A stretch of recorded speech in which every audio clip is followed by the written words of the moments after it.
दोस्तों आज हमारे पास एक ई बाइक चार्जर देखो ये ई बाइक चार्जर है और 48 वोल्ट 3 एम्पेयर।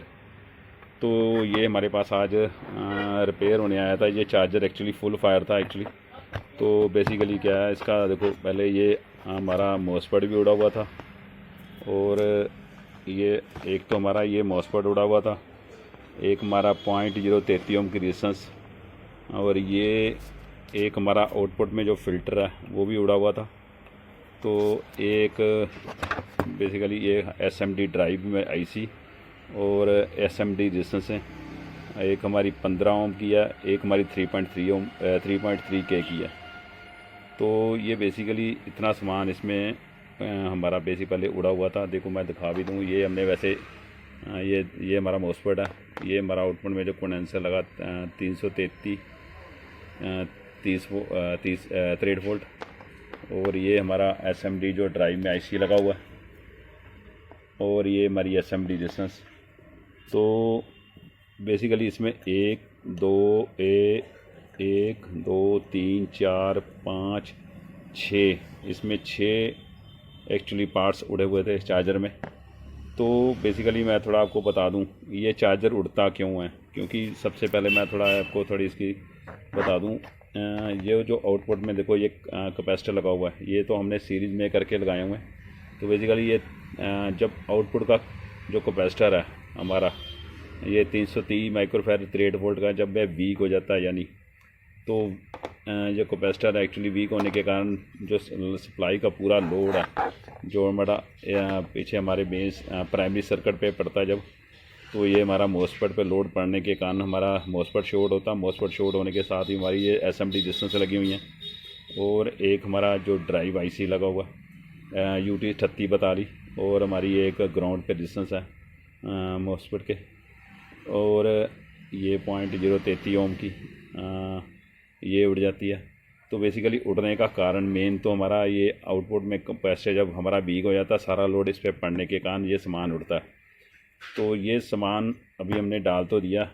देखो इसमें पहले मैं बताता हूँ, ये देखो इसमें पहले हमने ये एक मॉसफेट डाला 6 and 60, इधर एक 10K की रेजिस्टेंस तो हमारी इसमें ठीक थी, एक हमारी 15 ओम की रेजिस्टेंस देखो जो ड्राइव में लगी हुई है 15 ओम की रेजिस्टेंस है, 150 लिखा हुआ है, और एक हमारी देखो 3.3 ओम की रेजिस्टेंस।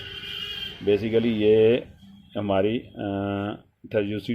UTC 3842 की 3 नंबर पिन से बेसिकली ये ग्राउंड है।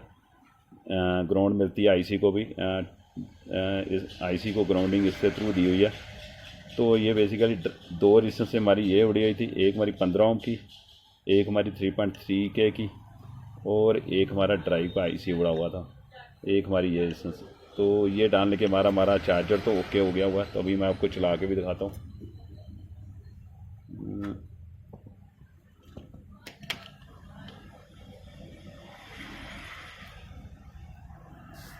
देखो दोस्तों हमारे ये एक्चुअली इसमें देखो ये चार्जर एक्चुअली चल चुका हुआ है। तो इसके मैं आपको वोल्टेज भी चेक करवा देता हूँ।